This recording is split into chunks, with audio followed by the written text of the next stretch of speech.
pues muchas gracias por otro día más que estamos aquí con ustedes. Gracias por conectarse otra vez. Nos da mucho gusto tenerles en México Innova. Y creo que definitivamente ya era prácticamente lo que hablábamos hace un momento. No podíamos escoger incluso casi un momento más idóneo para hablar sobre este tema. Ahora obviamente creo que todos hemos estado viendo, digamos, la parte de brecha digital que nos está absorbiendo dentro de este regreso a clases, así que estaremos hablando más bien de manera general cómo este tema va o probablemente todavía no y en dónde nos encontramos también respecto a esta cuestión en México. Muchísimas gracias, Paola, por estar con nosotros el día de hoy. Gracias a ustedes por conectarse y gracias a las organizaciones convocantes. Adelante, Betty. Muchas gracias, Nat. Bueno, por el lado de la red latinoamericana de Jóvenes por la Democracia está Ricardo Kuhn. Adelante.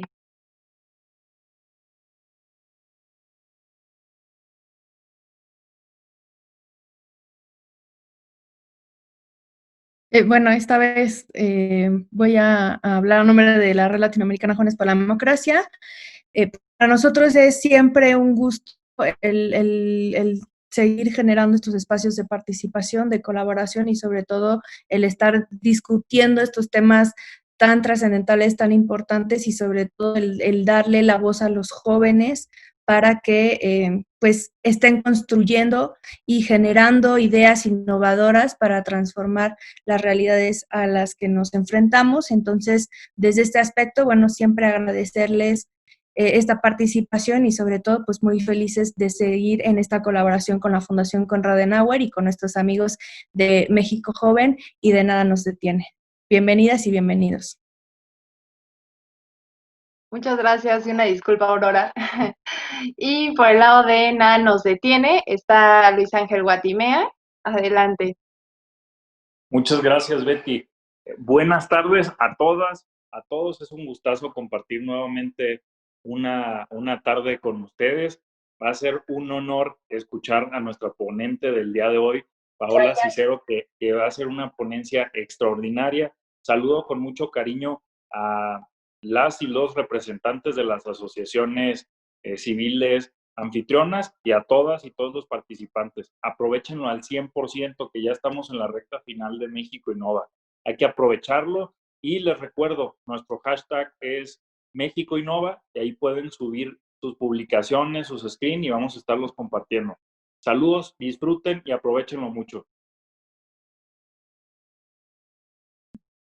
Muchas gracias, Luis Ángel. Y bueno, por el lado de México Joven, pues también un gusto estar de nuevo con ustedes y pues esperemos lo aprovechen bastante. Y bueno, tengo el gusto de presentarles a nuestra ponente del día de hoy, que es Paola Cicero Arenas. Ella es licenciada en Derecho con mención honorífica por el ITAM y maestra en Estudios Legales Internacionales por la New York University. Inició su carrera en la consultoría jurídica de la Secretaría de Relaciones Exteriores y cuenta con amplia experiencia en el servicio público. De 2007 a diciembre de 2012, ocupó diversos puestos en la Secretaría de Gobernación y en la Presidencia de la República. Posteriormente colaboró en la firma SPIN, Taller de Comunicación Política, en el diseño e implementación de proyectos de comunicación estratégica. Desde febrero de 2017 se desempeña como directora general de la oficina del comisionado Javier Juárez en el Instituto Federal de Telecomunicaciones, desde donde ha colaborado en la investigación, desarrollo y divulgación de temas como inteligencia artificial, ciberseguridad, el Internet de las Cosas, género y tecnologías de la información, entre otros. Pues es un verdadero placer tenerte con nosotros, Paola. Pues te cedo el uso de la voz y espero disfruten mucho esta plática. Muchas gracias, Betty. Muy buenas noches a todos, buenas tardes, noches a todos. Les agradezco a todos los miembros del comité organizador de este evento la invitación y darme la oportunidad de tener esta conversación hoy con jóvenes, con todos ustedes. Y pues vamos a platicar de un tema muy importante, particularmente para un país como el nuestro, que son las brechas digitales y la digitalización en nuestro país. Entonces, déjenme les comparto rápidamente la presentación que preparé para ustedes.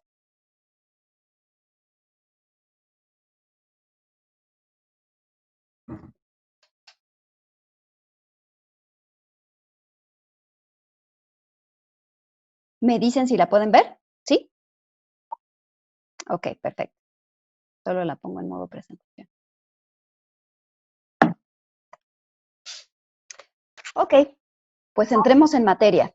Tomás Alva Edison solía decir que hay una forma de hacer mejor las cosas, encuéntrala. Y creo que la cuarta revolución industrial o la industria 4.0 es un buen ejemplo de esto porque refleja la innovación tecnológica que al final del día pues es una mejor manera, al menos técnicamente, de hacer mejor diferentes cosas. Decimos que la primera industria es la que tenía que ver con la mecanización a vapor, después pasamos con el surgimiento de la electricidad a la producción en masa, más recientemente tenemos el surgimiento o el florecimiento de la computación y de los microchips. Y finalmente, el día de hoy, la cuarta revolución, lo que la caracteriza es el uso de la inteligencia artificial, la robótica y los sistemas interconectados, los sistemas ciberfísicos. Y en este contexto de la cuarta revolución industrial, las telecomunicaciones ya no son lo que solían ser. Quizá hace algunos años, cuando pensábamos en telecomunicaciones o en tecnologías de la información y las comunicaciones, las TICs, pensábamos en hacer una llamada de voz, en cuando mucho mandar un mensaje de texto SMS. Pero hoy, particularmente en el contexto en el que estamos, como mencionaba hace un momento Natalia, en la pandemia por la que estamos pasando en México y en el mundo, vemos que las telecomunicaciones son una actividad esencial. Incluso legalmente así han sido definidas tanto en el ámbito local de los estados y municipios como a nivel federal en términos de las restricciones a la movilidad. La mayoría de ellos las han considerado como una actividad esencial. Y pues lo son.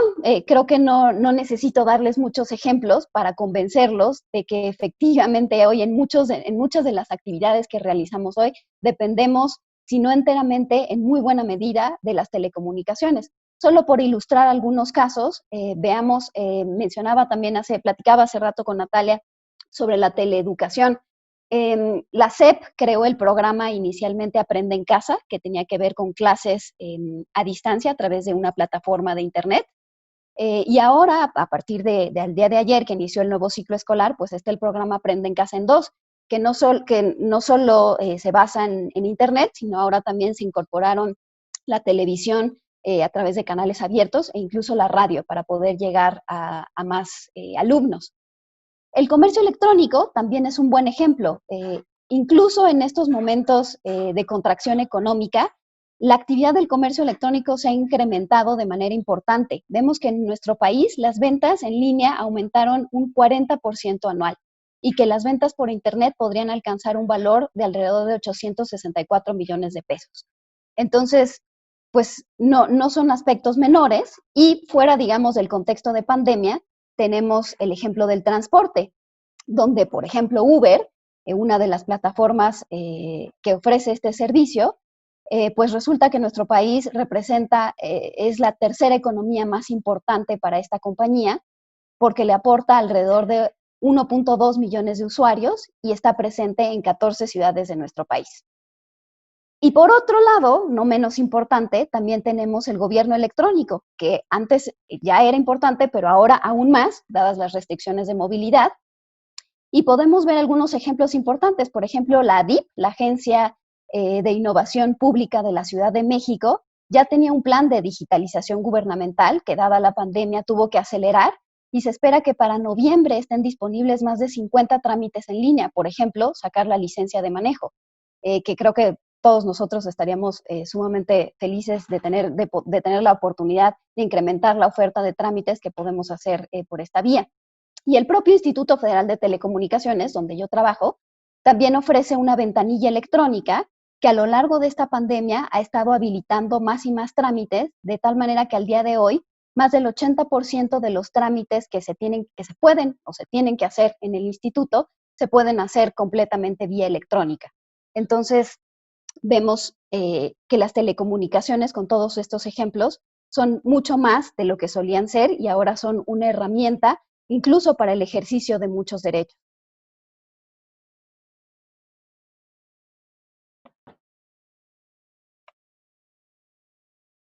¿Y cómo estamos en México? Pues quisiera plantearles un diagnóstico muy breve y como de cifras generales, pero muy relevantes. En primer lugar, podemos ver que al cuarto trimestre del año pasado, 20 millones de hogares contaban con Internet fijo. Y esto representa el 55% de los hogares en nuestro país.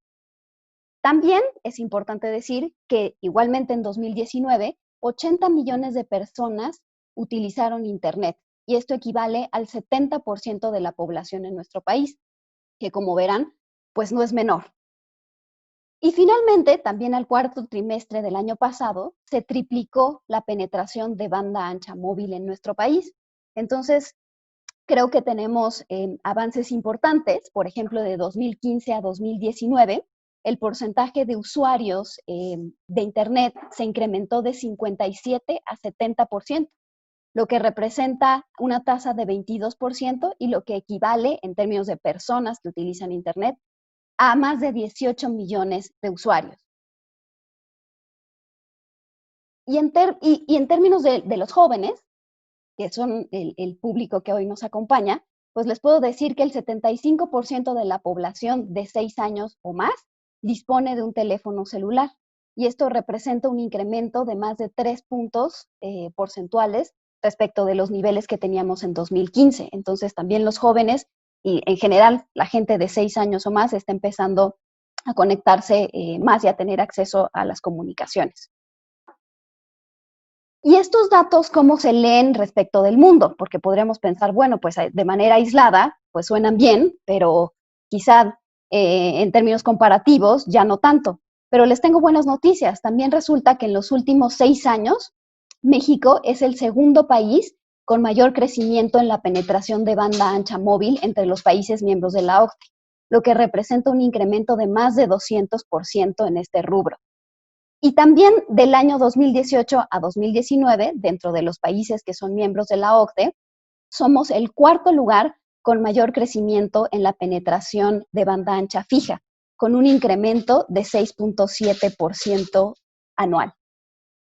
Así que como verán, pues no estamos nada mal, ¿no? O sea, creo que las cifras objetivamente, en términos absolutos y relativos, nos ofrecen un panorama bastante alentador en nuestro país sobre la conectividad. Y precisamente estos avances en la conectividad han permitido dar pasos importantes en la digitalización. Les comento, por ejemplo, un dato sobre las empresas medianas en nuestro país. Resulta que el 85% de ellas ofrecen sus servicios y productos en línea, lo cual a mí la verdad me resultó bastante interesante. No tenía como tan claro que era ese porcentaje tan importante.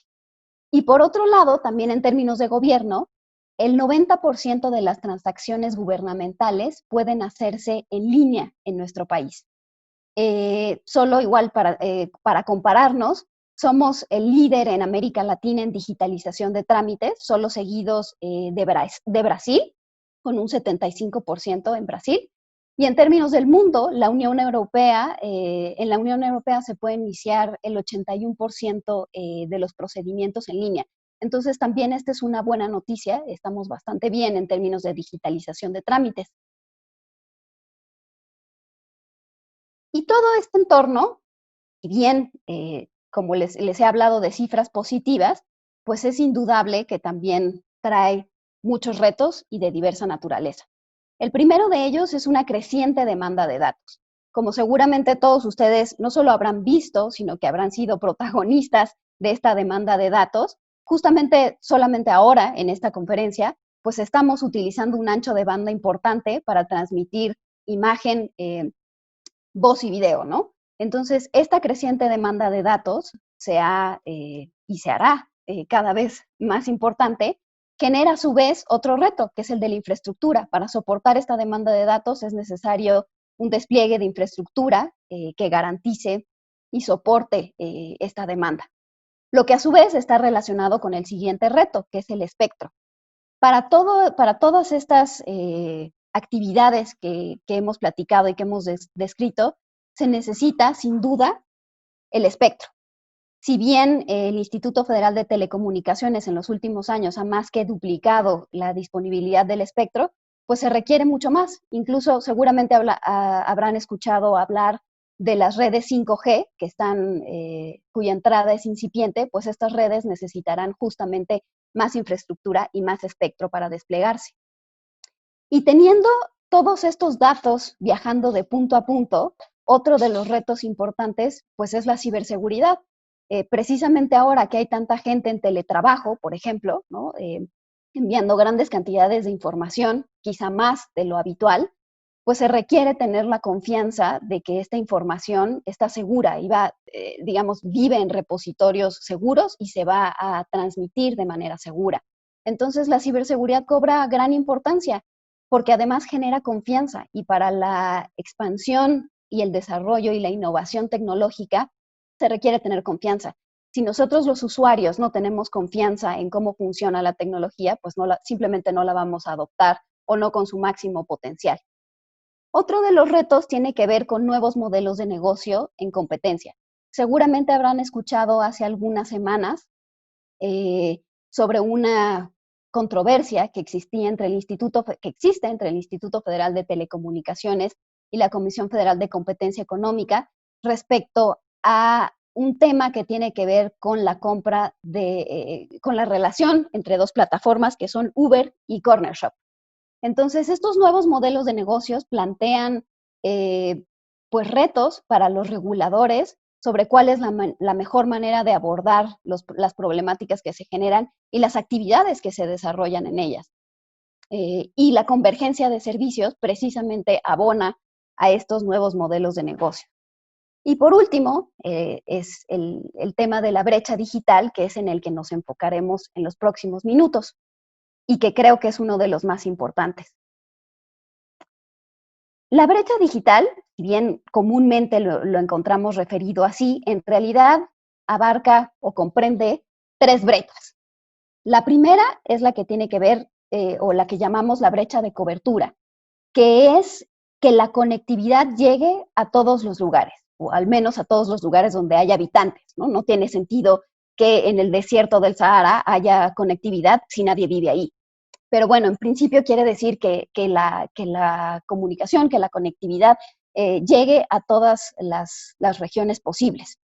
Y en este punto quiero comentarles que entre 2017 y 2019, los usuarios en las zonas urbanas de Internet pasaron de 71% a 76%.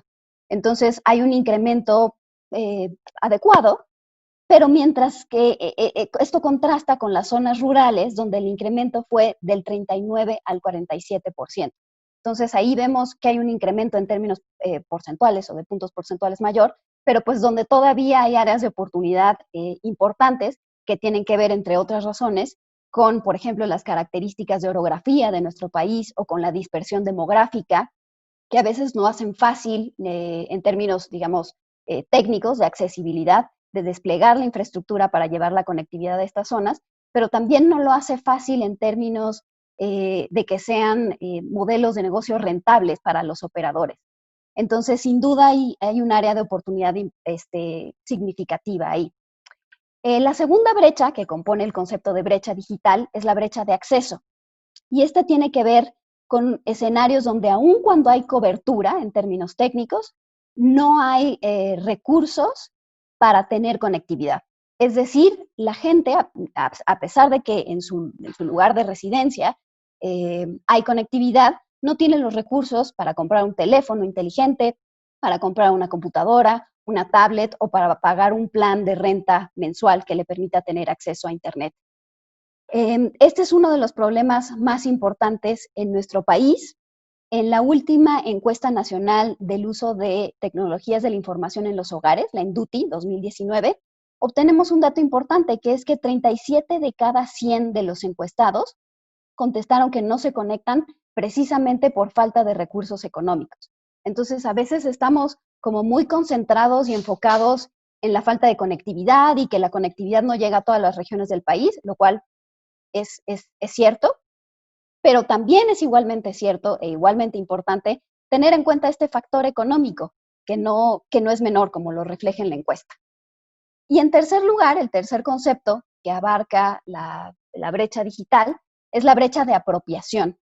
Y esto tiene que ver con una pregunta clave que quisiera que hoy ustedes se hicieran, que es, ¿para qué me conecto?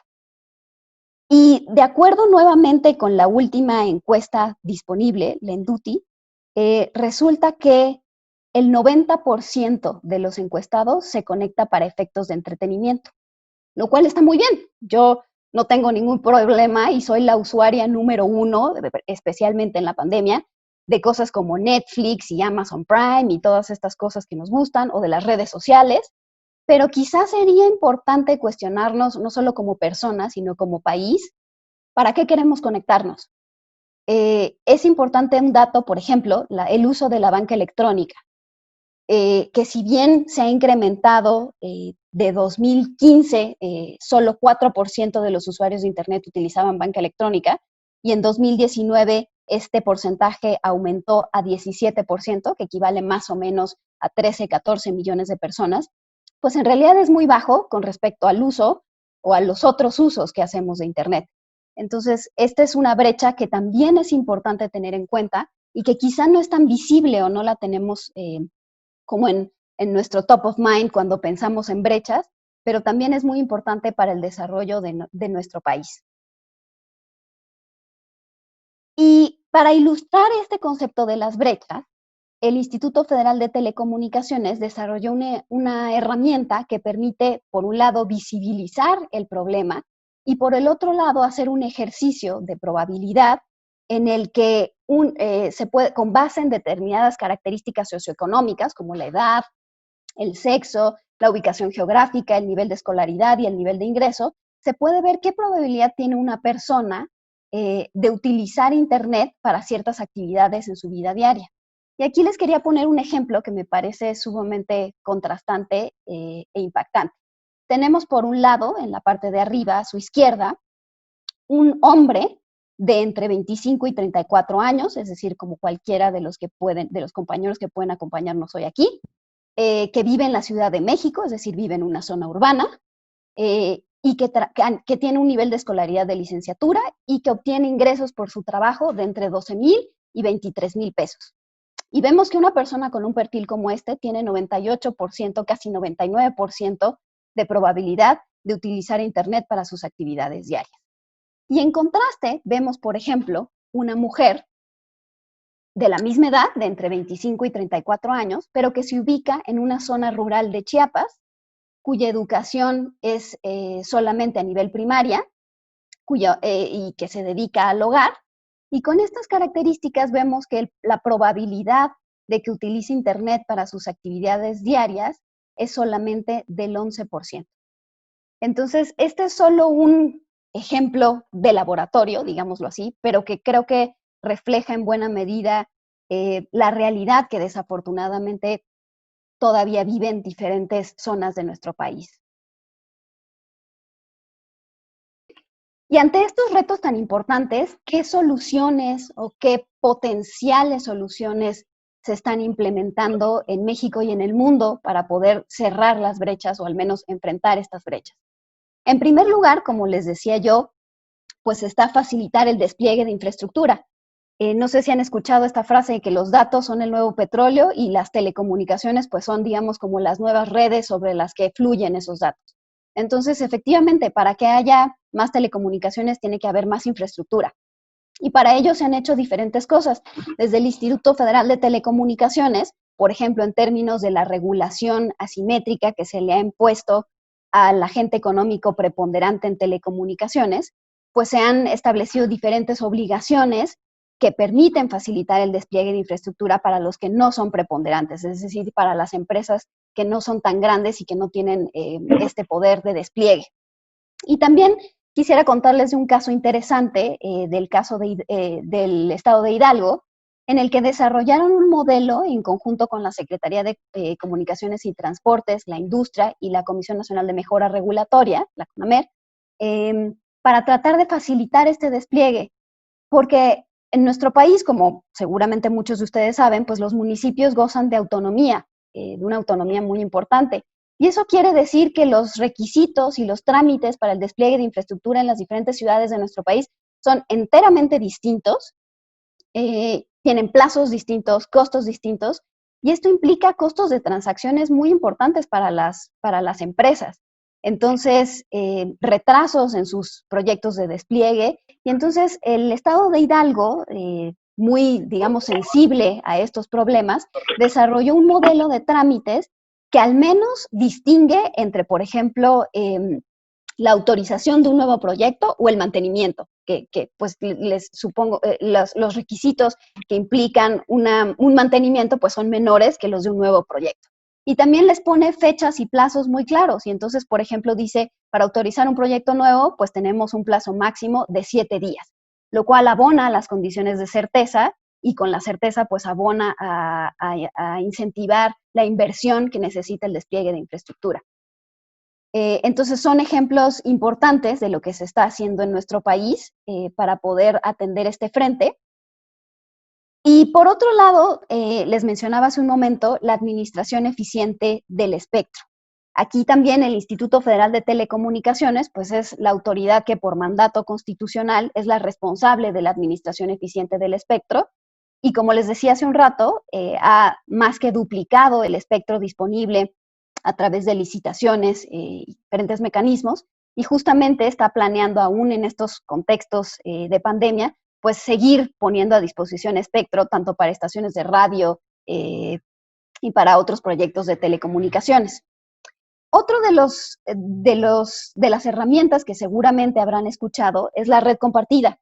Y este es un proyecto de asociación público-privada, es decir, donde interviene el gobierno por una parte y también una empresa privada, que en este caso es Altán Redes.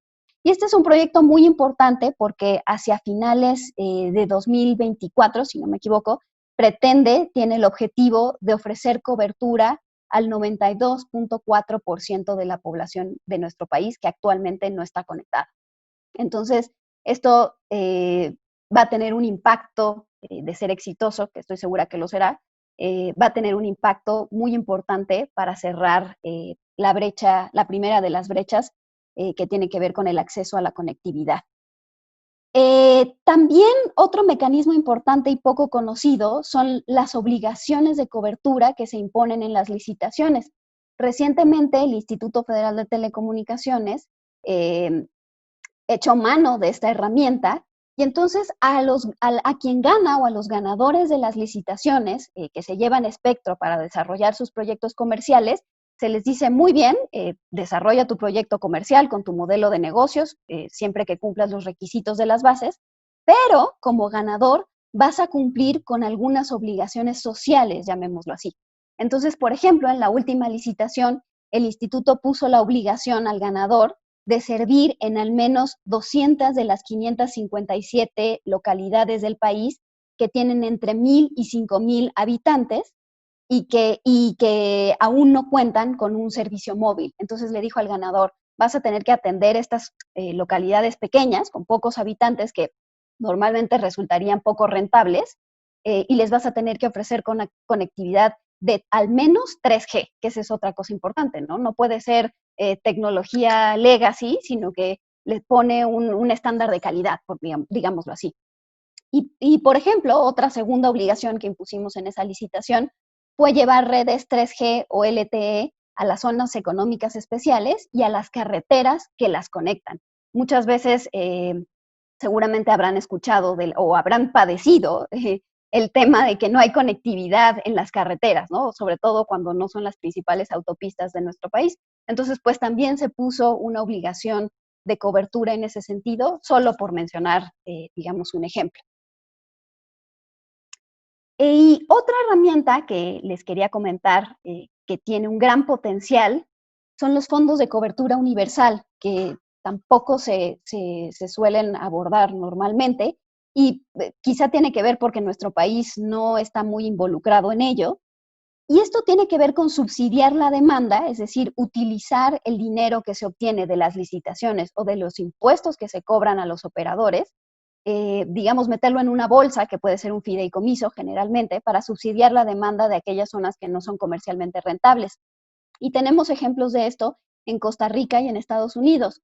Particularmente en Costa Rica está el Fondo Nacional de Telecomunicaciones, que tomó estos recursos, los metió en un fideicomiso que es administrado por la autoridad, y que busca dar telefonía e internet al 62% de la población, que equivale más o menos a 2.8, casi 3 millones de personas.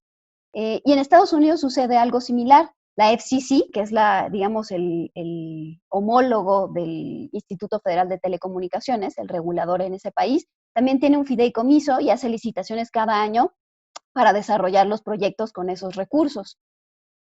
Entonces, pues también es una herramienta que valdría la pena explotar más en países como el nuestro. También una herramienta poco conocida y que creo que tiene un gran potencial. 5 minutitos, disculpe. Sí, son las concesiones sociales e indígenas. Por ejemplo, en este caso, hay en Oaxaca una asociación civil que decidió llevar internet a su comunidad, y así es como lo hacen, ¿no?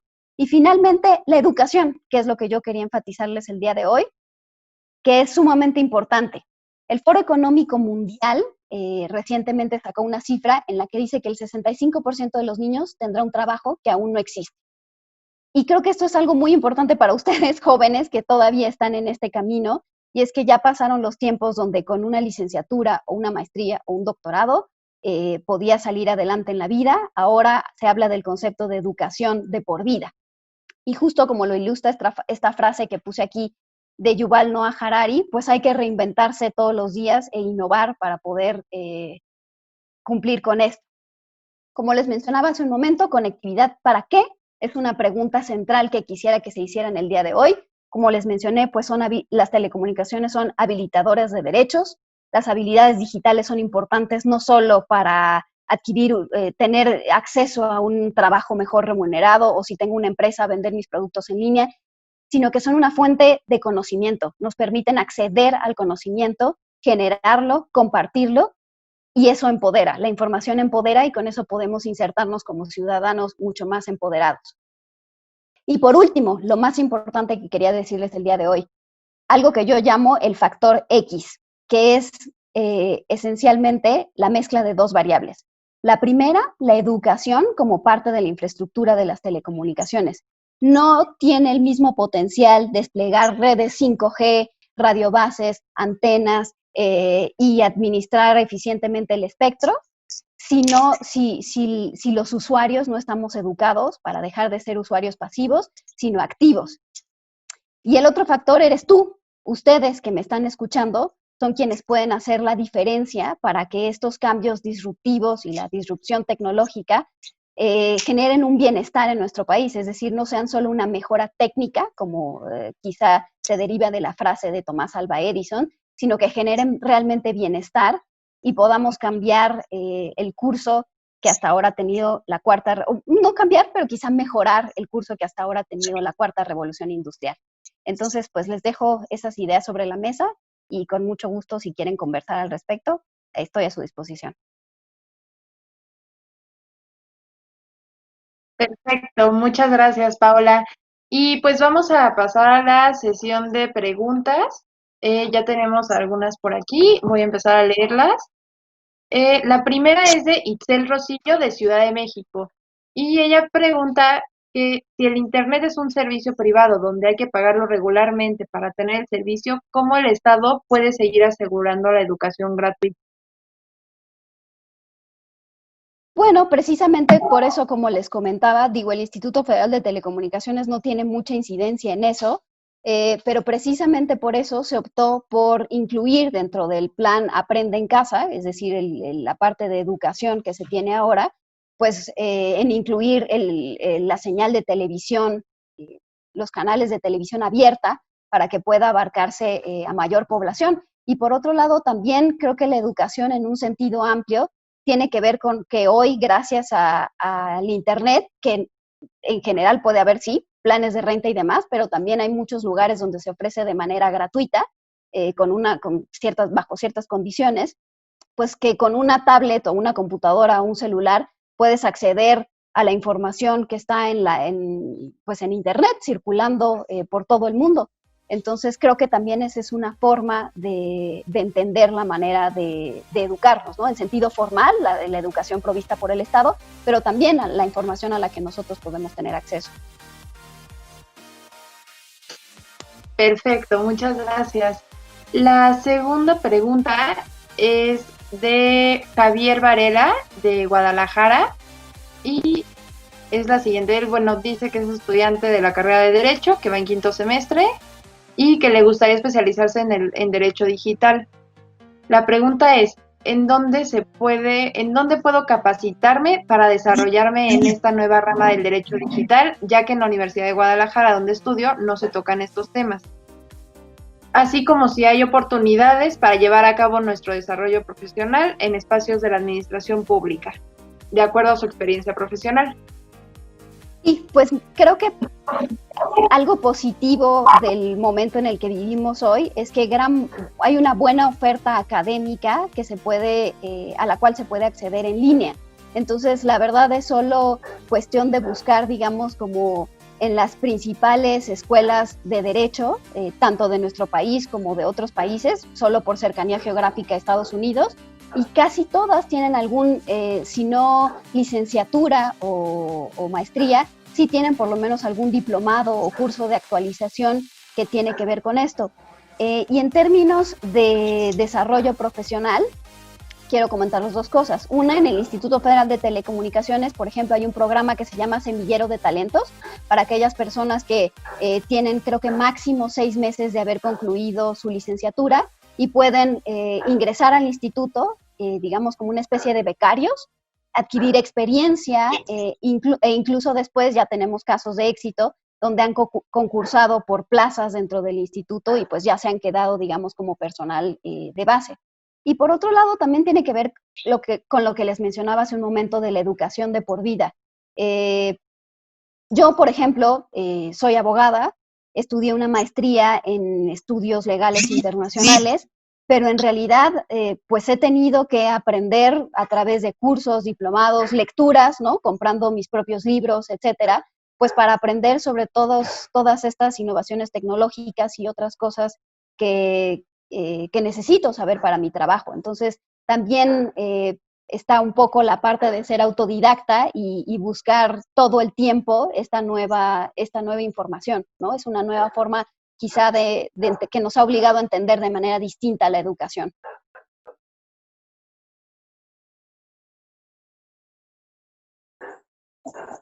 Perfecto, muchas gracias. La siguiente pregunta es de Liliana del Valle, de Cuernavaca, Morelos.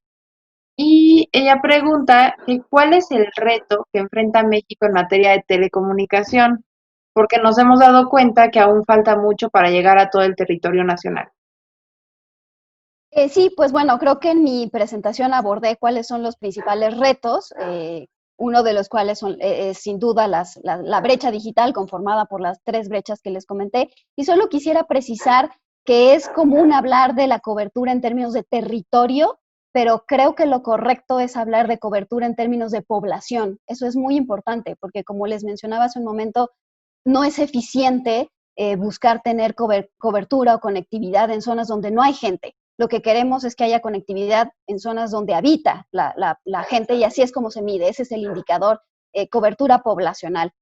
Entonces, está cubierta la mayor población de nuestro país, pero eso desde luego es insuficiente y por eso es que presentaba estas herramientas que funcionan o que pueden funcionar en nuestro país.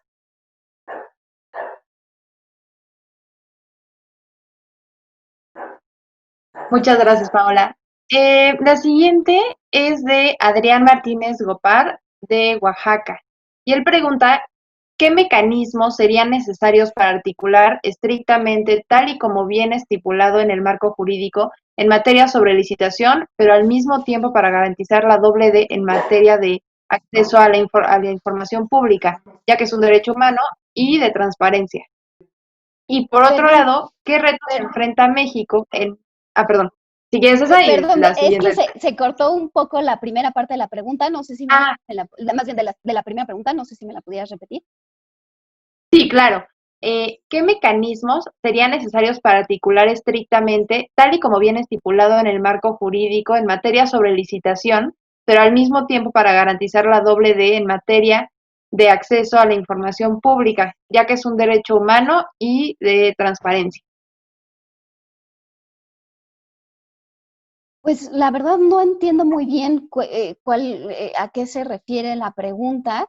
Creo que tiene que ver con que en México, al igual que en otros países, el acceso a Internet es un derecho humano constitucionalmente reconocido y precisamente por eso es que se trabaja, al menos desde el Instituto Federal de Telecomunicaciones y desde el gobierno federal, desde la Secretaría de Comunicaciones y Transportes, en hacer efectivo o dar los medios para que este derecho sea efectivo, como les comentaba, a través de la administración de espectro, del despliegue de infraestructura y de proyectos de asociación público-privada como la red de Altán. Y también otra cosa que no mencioné, pero que seguramente ustedes conocen, es el proyecto del gobierno federal de comunicaciones e Internet para todos, que utilizará la fibra óptica a disposición o que le pertenece a CFE para llevar conectividad a las zonas donde no hay,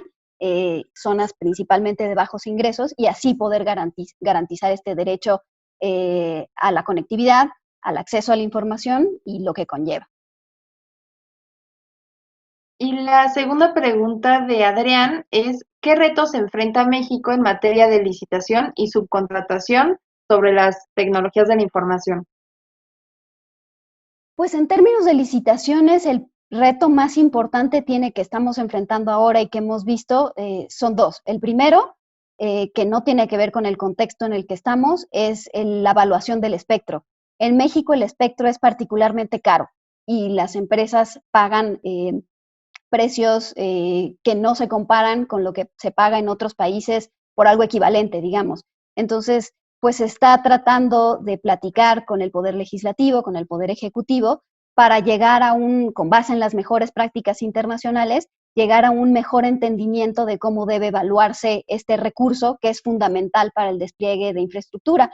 A veces se ha considerado que quizá hay un enfoque de recaudación, que se utiliza el espectro para recaudar más dinero, cuando en realidad también debería de tenerse en cuenta pues que es un insumo que se requiere para proveer los servicios. Entonces, si como Estado queremos que se ofrezcan más servicios y de mejor calidad, pues tenemos que revisar este punto. Entonces, ese es uno de los principales retos que se enfrentan. Y por otro lado, algo que tiene que ver más con el contexto en el que estamos de la pandemia, que es que, pues como ustedes saben, estamos en un periodo, tanto en México como en el mundo, de contracción económica. Entonces, precisamente por ello, por ejemplo, el instituto ha sometido a consulta pública el calendario de la licitación que tiene próximamente, que tiene pensado sacar próximamente, pues para ver cuándo es el mejor momento de sacar adelante estas licitaciones. De nada serviría publicar unas bases de licitación en las que al final del día serían declaradas desiertas, porque ningún operador tiene los recursos económicos, dada la situación en la que estamos, para participar. Entonces, pues eso es otro de los retos propios del escenario en el que estamos, ¿no? Cómo fomentar la inversión y la demanda en momentos en donde hay una situación económica complicada. Muchas gracias.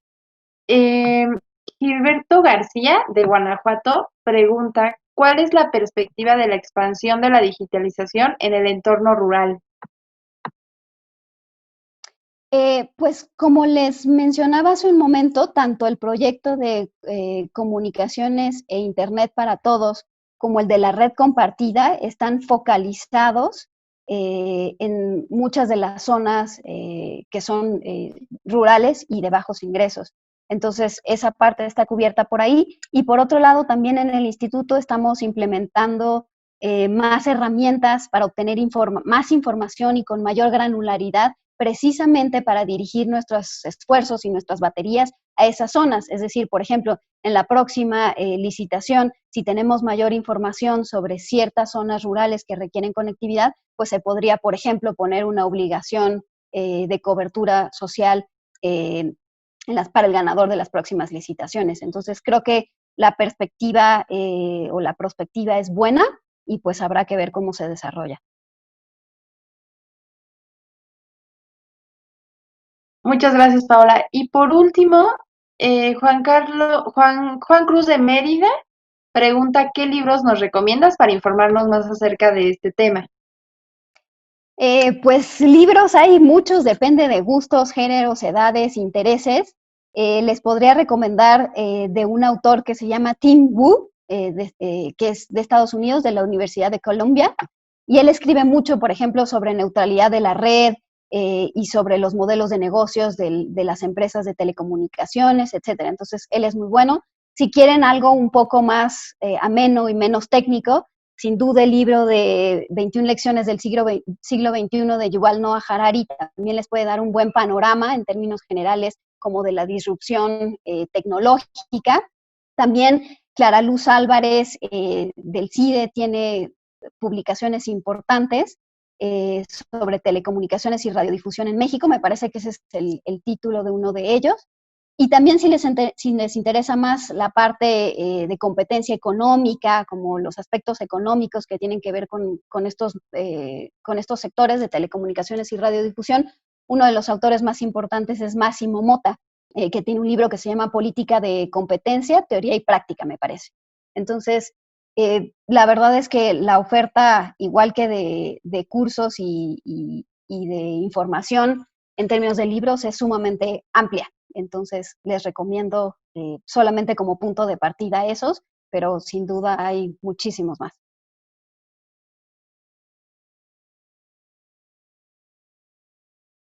Perfecto, Paola. Pues muchísimas gracias. Bueno, ya fueron todas las preguntas y pues te agradecemos muchísimo. De verdad, muchas gracias por dedicarnos este tiempo a los jóvenes interesados pues en estos temas que justamente son tan importantes en la actualidad. Entonces, pues te agradecemos muchísimo tu tiempo, Paola, y creo que fue una gran conferencia y muy fructífera para todos. Al contrario, muchas gracias a ustedes. Espero les haya resultado interesante, que les haya aportado algo en esta tarde de hoy. Y pues estoy a sus órdenes. Cualquier duda, ahí vienen mis datos de contacto.